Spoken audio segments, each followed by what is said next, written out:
کہ یوسف علیہ السلام ایک پیغمبر گزرے, پیغمبری کے اوپر آئے ہیں لاشت میں, اور ماں اور باپ کی اور کیا کہتے ہیں باپ اور بیٹے کی ملاقات ہوتی ہے. لیکن آپ ہسٹری پڑھیں گے تو کسی کالج یونیورسٹی میں باہر جا کر ملک چھوڑ کے پڑھ کے, یا کسی علاقے گاؤں خاندان کو چھوڑ کر درخت کے نیچے بیٹھ کے نہیں ان کو وہ سب کچھ ملا تھا. ان کا سفر خندق سے شروع ہوا, اور بائیوں کے تھپڑوں سے شروع ہوا, پٹائیوں سے شروع ہوا, اور پھر زلیخا کے محل سے گزرتے ہوئے, لمبی بات ہے, اور جیلوں سے گزرتے ہوئے, جیلوں کے اندر وہ بھی نوجوان تھا, جیل میں تھا. کسی نے پوچھا آ کے کہ ہم نے خواب دیکھا ہے. ایک نے کہا کہ ہم آپ کو, یہ نہیں کسی نے پتہ, کوئی فرشتہ بھی نہیں آیا. اس نے آ کے کہا کہ یہ جو نوجوان ہے نا یہ نبی ہے. کوئی اور بھی نہیں آیا اور آ کے کہا کہ یہ جو نوجوان ہے نا یہ بڑا نیک ہے. نہ, نوجوانوں نے, جیل والوں نے دیکھا یار ہم بھی ہیں یہ بھی ہیں, لیکن یہ بندہ جو ہے اس کا کردار بھی عجیب ہے, نرالا ہے, اس کی زبان بھی صاف ہے,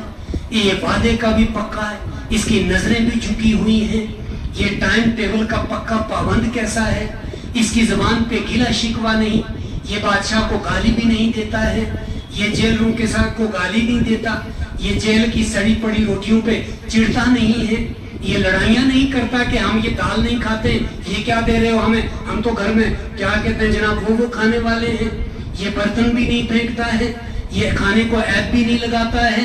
یہ شکایت بھی نہیں کسی سے کرتا ہے, اسے ٹینشن بھی نہیں ہے,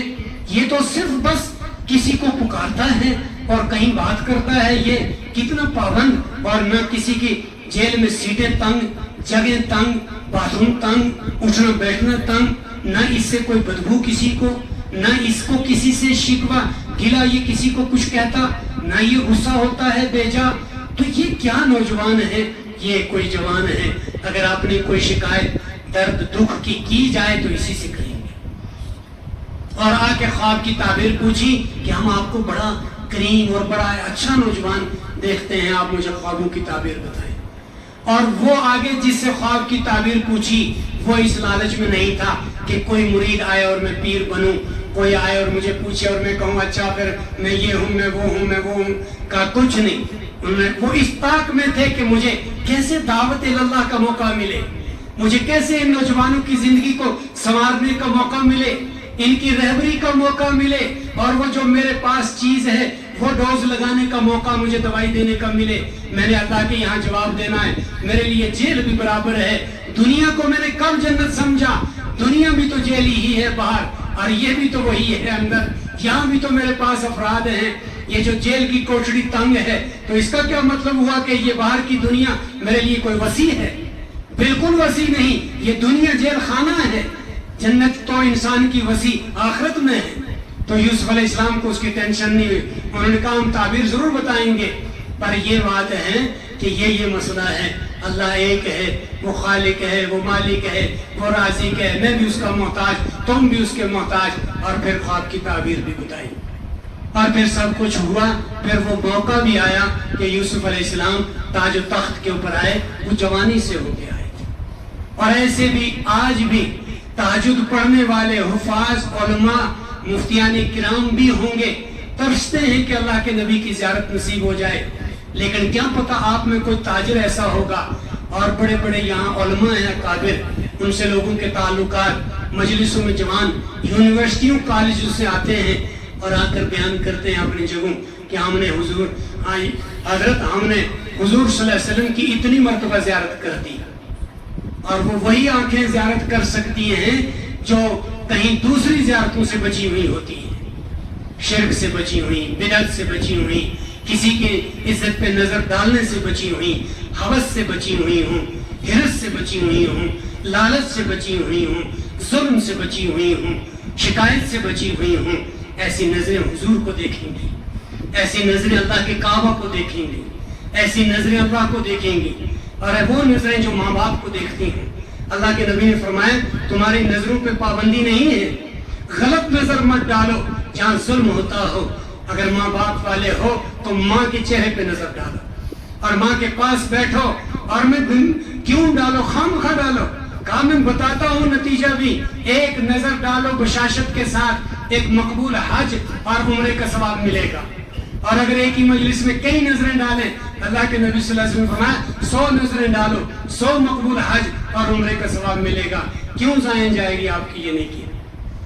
فرمایا نبی اکرم صلی اللہ علیہ وسلم نے جنت چاہتے ہو نمازیں پڑھو، روزے رکھو، زکوٰۃ دو، حج کرو، سچ بولو، انصاف کرو، اچھا لباس پہنو، سب کچھ کرو، لیکن یاد رکھنا ماں کے پاؤں کے تلے جنت ہے، رک جاؤ گے وہاں جا کے، ماں کو راضی کر لینا، اگر ہے تو خدمت کر لینا، چلی گئی تو خوب بخش کے جانا اس کو، اس کا حق اپنے مال میں سمجھنا، کہیں یہ نہیں سمجھنا کہ وہ مر گئی چلی گئی اب ہم آزاد ہیں، جو کماؤ گے اس میں حق سمجھ کے اس کے نام کا صدقہ بھی کرنا، اور قرآن پڑھ کے نماز پڑھ کے اس کے لیے دعا بھی کرنا۔ نبی اکرم صلی اللہ علیہ وسلم نے فرمایا اس کے پاؤں کے تلے جنت ہے، اور پھر فرمایا کہ باپ جنت کا دروازہ ہے، کہیں ایسا نہیں کہ یہ باپ ظالم ہی رہا، اس کو چھوڑو جناب، یہ تو تھپڑی مارتا رہا، یہ اماں جی تھی، فرمایا جنت ملے گی لیکن دروازہ کھولنا مشکل ہو جائے گا، دروازے پہ رہ جاؤ گے اور معمولی سی نیکی روک دیتی ہے۔ غالباً اب بات کہیں تبدیل ہو جاتی ہے، اللہ معاف کرے، کسی بزرگ کے متعلق ہے، پیرانی پیر شیخ عبد القادر جیلانی رحمۃ اللہ علیہ کی غالباً کتاب میں لکھا ہے کہ ایک ولی اللہ بزرگ کا انتقال ہوا، اور جب بعد میں کہیں کسی صاحب کشف سے ملاقات ہوئی، کہا کہ حضرت بخشش ہوئی، کیا ہوا؟ کہا بخشش ہو گئی، سب کچھ ہو گیا، کوئی گناہ نہیں، کچھ نہیں، پر جنت میں جانا تھا، اٹک گیا۔ کہا کیوں اٹکے ہو؟ کہا کسی موقع پہ سوئی کی ضرورت پڑی تھی مجھے، پڑوسی سے سوئی لی تھی، کچھ تروپا لگانا تھا، سیلنا، میں نے منگوا کے سیلا، اور شاید بچوں نے یا خادموں نے کہیں سوئی واپس نہیں کی، وہ بھول گئے، اور یہاں پتہ چلا وہ سوئی واپس نہیں ہوئی، اور اس میں پھنس چکا ہوں، جنت سے رک گیا۔ اب اگر میرا کوئی وارث وہ ادا کر دیتا تو بس اتنا ہی اٹکا ہے۔ کتنی معمولی بات میں بندہ پھنس گیا، رک گیا، اور ایسے ایسے اعمال روک دیتے ہیں جن کو ہم کبھی سوچتے بھی نہیں ہیں۔ تو اللہ کے نبی نے فرمایا کہ باپ جنت کا دروازہ ہے، جنت کھلے گی نہیں۔